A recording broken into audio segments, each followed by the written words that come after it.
첫 번째 명언, 거리를 둘 줄 아는 사람이 결국 관계도 오래간다. 살면서 인간관계가 가까우면 가까울수록 오래간다고 믿었던 시절이 있었습니다. 하지만 시간이 흐르고 상처도 몇 번쯤 더 겪고 나서야 알게 되죠. 사람 사이의 관계에서 가까움은 반드시 지속성을 보장하지 않는다는 걸요. 오히려 적당한 거리와 여백이 있어야 서로 숨을 쉴 수 있고 오래도록 머물 수 있다는 걸 깨닫게 됩니다. 우리가 누군가를 너무 좋아할 때 흔히 빠지는 착각이 있습니다. 더 가까이 가면 더 사랑받을 거야. 모든 걸 공유하면 더 끈끈해질 거야. 그런데 그건 착각일 가능성이 높습니다. 관계는 가까운 만큼 불편해지기 쉽고 모든 것을 드러내는 만큼 다툼의 여지도 많아집니다. 진짜 중요한 건 서로의 선을 존중하는 힘입니다. 나를 침범하지 않으면서 그 사람을 억지로 끌어들이려 하지 않으면서도 함께할 수 있는 거리. 그 간격이 바로 지속 가능한 관계의 핵심입니다. 거리라는 건 단절이 아닙니다. 오히려 건강한 연대를 가능하게 만드는 공간이죠. 끈끈하되 질식시키지 않고 가깝되 흡수하지 않는 그런 균형을 잡는 감각. 그건 결국 자신을 잘 아는 사람만이 가질 수 있는 능력입니다. 거리를 둘 줄 아는 사람은 타인을 잘 아는 게 아니라 자신이 어디까지 감당할 수 있는지를 알고 있는 사람이기도 하죠. 우리는 종종 마음이 맞는 사람과 모든 시간을 함께 보내고 싶어 합니다. 그리워서, 애정이 깊어서, 믿기 때문에. 하지만 인간은 누구나 혼자만의 시간이 필요하고 그 틈이 채워질수록 관계는 오히려 깊어집니다. 내 시간을 존중하는 사람, 내 침묵을 이해해주는 사람, 내 한계를 요구하지 않는 사람.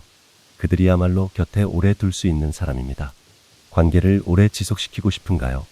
그렇다면 애써 붙잡기보다 오히려 한 걸음 물러나는 법을 배워야 할지도 모릅니다. 거리를 두는 건 차가운 일이 아니라 따뜻함을 오래 유지하려는 지혜입니다.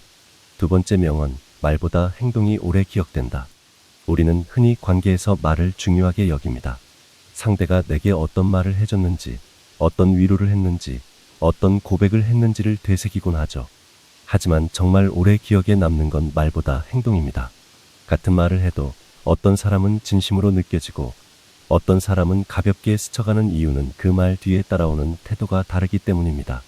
도와줄게 라는 말보다 말없이 도와준 행동이 더 선명하게 남고 네 편이야 라는 말보다 아무 말 없이 내 옆을 지켜준 순간이 더 오래 가슴에 새겨집니다. 진심은 말이 아니라 행동에서 드러납니다. 말은 누구나 할 수 있습니다. 글자 몇 개, 목소리의 톤 하나로 우리는 쉽게 마음을 전달했다고 착각할 수 있죠. 하지만 상대는 그것이 말에 그치지 않기를 기대합니다. 당신이 말한 것만큼 나를 소중히 여기는지를 당신의 표정, 눈빛, 행동으로 검증하려 합니다. 그리고 그 작은 차이들이 쌓여 결국 한 사람에 대한 인상을 바꾸게 됩니다. 말은 순간이고 행동은 기억입니다. 또한 시간이 지나면 말은 흐릿해지고 행동은 선명해집니다. 언젠가 누군가가 무심히 던진 위로의 말보다 힘들던 날 그 사람이 건네준 따뜻한 커피 한 잔, 같이 걸어준 짧은 시간, 아무 말 없이 어깨를 다독여준 손길은 오래도록 잊히지 않습니다. 말은 그 순간 위로가 되지만 행동은 그 사람을 다시 떠올리게 만드는 흔적이 됩니다. 인간관계는 그런 흔적들로 채워지죠. 좋은 사람으로 기억되는 것도 실망스러운 사람으로 남는 것도 결국 말보다 행동의 결과입니다. 그렇기에 우리는 관계 속에서 말보다 더 조심해야 할 것이 행동입니다. 그냥 말한 건데 라는 변명은 통하지 않습니다. 말에 책임이 따르듯 그 말을 얼마나 실천했는지도 관계의 신뢰를 결정짓는 기준이 됩니다. 누군가에게 상처를 준 것도 대부분은 말이 아니라 무관심이라는 행동입니다. 그리고 오랜 시간 곁에 남는 사람은 말보다 따뜻한 행동을 반복했던 사람입니다. 말은 잠시 흔들리게 만들지만 행동은 평생의 인상을 남깁니다. 좋은 관계를 원한다면 말보다 몸이 먼저 움직여야 합니다. 그때야 비로소 우리는 말을 하지 않아도 통하는 관계라는 진짜 신뢰를 만들어갈 수 있습니다. 세 번째 명언, 모든 친절에는 이유가 있고 모든 침묵에도 의미가 있다. 우리는 누군가의 친절을 받을 때 혹은 누군가의 침묵을 마주할 때 그것을 있는 그대로 받아들이려는 습관이 있습니다. 그 사람이 그냥 착해서 그런가 보다, 그냥 피곤한가 보다 하고 넘기죠. 하지만 관계를 오래 겪고 더 깊이 사람을 관찰해보면 알게 됩니다. 세상에 아무 이유 없는 친절은 거의 없고 아무 의미 없는 침묵도 거의 없다는 사실을요. 인간은 감정과 계산, 진심과 거리감을 동시에 갖고 있는 복합적인 존재이기 때문에 표면에 드러나는 것보다 그 너머에 있는 의도를 읽는 능력이 관계를 바르게 이해하는 열쇠가 됩니다. 누군가 지나치게 친절할 때 그것이 진심인지 아니면 관계를 이용하려는 접근인지 구분하는 건 쉽지 않습니다. 하지만 반복되는 행동 패턴 속에서 그 사람의 본심은 언젠가 드러나게 됩니다.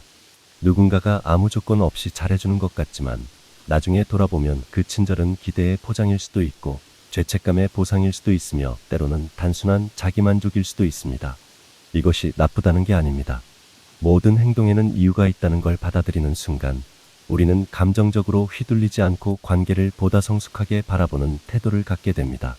마찬가지로 침묵도 그렇습니다. 말하지 않는다고 해서 아무 감정이 없는 게 아닙니다. 오히려 침묵은 그 사람이 가장 많은 생각을 하고 있다는 신호일 수도 있습니다. 싸움 중에 조용해지는 사람은 포기했기 때문이 아니라 더 이상 말이 통하지 않음을 느꼈기 때문일 수 있고, 대화 중 잠시 멈추는 사람은 감정을 억누르기 위해 고요함을 선택한 것일 수도 있습니다. 때때로 침묵은 말보다 더 많은 메시지를 담고 있습니다. 그리고 그걸 알아차리는 사람만이 관계의 미묘한 균열을 빨리 감지하고 진심에 가까이 다가갈 수 있습니다. 살다 보면 누군가의 지나친 친절에 불편함을 느끼기도 하고 누군가의 반복된 침묵에 상처를 받기도 합니다. 그럴 때마다 우리는 단순히 겉으로 보이는 행동이 아니라 그 뒤에 있는 맥락과 감정을 들여다볼 수 있어야 합니다. 그것이 진짜 관계를 이해하는 눈을 키우는 과정입니다. 사람은 늘 무언가를 말하고 있습니다. 말로도, 행동으로도, 그리고 침묵으로도. 그 신호를 놓치지 않는 것, 그것이 우리가 인간관계에서 배워야 할 가장 중요한 감각 중 하나일지 모릅니다.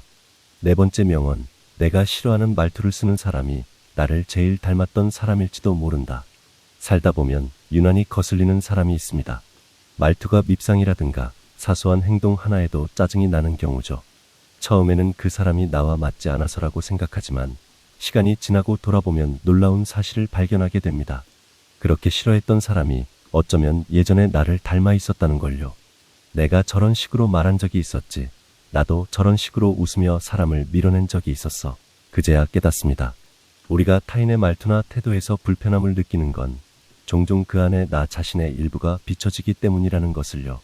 이건 심리학에서 말하는 투사라는 개념과도 맞닿아 있습니다. 나 자신이 인정하지 못한 감정이나 특성을 타인에게서 발견하고 불편함을 느끼는 현상이죠. 사람은 자신이 싫어하는 모습을 가장 예민하게 인식합니다. 내가 버리고 싶은 모습일수록 남에게선 더 날카롭게 보이고 더 쉽게 비판하고 싶어집니다. 그래서 누군가의 무례한 말투, 방어적인 태도, 비꼬는 어조가 유난히 거슬릴 때는 그 감정을 자세히 들여다볼 필요가 있습니다. 혹시 내가 과거에 그렇게 말했던 적은 없는지, 혹은 지금도 무의식 중에 그런 태도를 유지하고 있지는 않은지. 우리가 미워하는 타인의 모습 속엔 인정하지 못한 나 자신이 숨어 있을지도 모릅니다. 물론 그렇다고 해서 불쾌한 사람을 모두 포용하라는 건 아닙니다. 단지 중요한 건 그 불쾌함의 뿌리를 외부에서만 찾지 말고 나의 내부에도 비춰보는 시선입니다. 상대의 말투가 날 찌를 때 그게 단순히 예의의 문제인지 아니면 내가 미처 다루지 못한 감정의 반사인지 성찰해보는 자세가 필요합니다. 결국 인간관계는 타인을 마주하면서 동시에 나 자신을 마주하는 과정이기도 하니까요. 우리는 거울 앞에 서지 않고도 다른 사람을 통해 나를 비추어 볼 수 있습니다.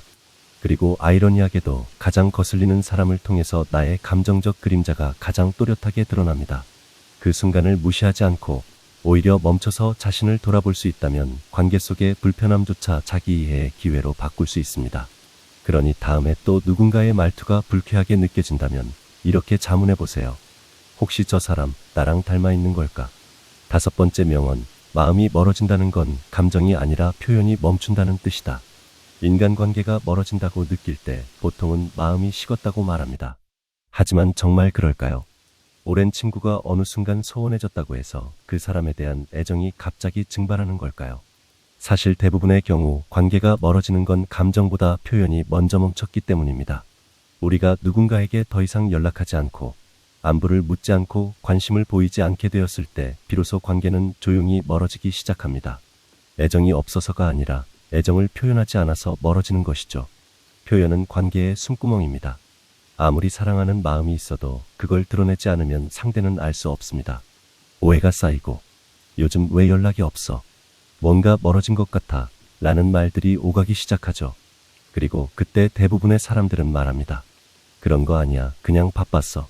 하지만 그 그냥이 반복되는 사이 관계는 점점 메마르게 됩니다. 표현은 에너지이자 선택입니다. 관계를 유지하겠다는 의지의 표시입니다. 상대를 향해 건네는 작은 말, 사소한 관심, 미소 하나가 나는 여전히 네 곁에 있고 싶어 라는 메시지가 됩니다. 표현을 멈추는 건 단순한 침묵이 아니라 관계의 연결을 끊는 선택일 수 있습니다. 많은 사람들은 말합니다. 내가 먼저 연락하긴 싫어. 굳이 나만 노력하는 것 같아서. 하지만 표현이 멈춘다고 해서 감정이 사라지는 건 아닙니다. 표현하지 않은 감정은 점점 쌓이고 나중에는 오해로, 서운함으로, 그리고 단절로 변해버립니다. 관계에서 가장 위험한 건 갈등이 아니라 아무 말도 하지 않는 침묵입니다. 싸우는 사람은 아직도 관계를 회복할 의지가 있지만 아무 말도 하지 않는 사람은 이미 마음속에서 관계를 닫고 있는 경우가 많기 때문입니다. 그러니 누군가와의 관계가 예전 같지 않다고 느껴진다면 먼저 질문해 보세요. 내가 그 사람에게 마지막으로 마음을 표현한 게 언제였지? 감정은 그대로인데 표현이 멈췄을 뿐이라면 아직 늦지 않았습니다. 말 한마디, 연락 한 통, 짧은 안부 인사가 관계를 다시 살아 숨쉬게 만들 수 있습니다. 마음이 멀어진 게 아니라 표현이 멈췄던 것뿐이었다는 걸 우리는 그제야 알게 되기도 하니까요.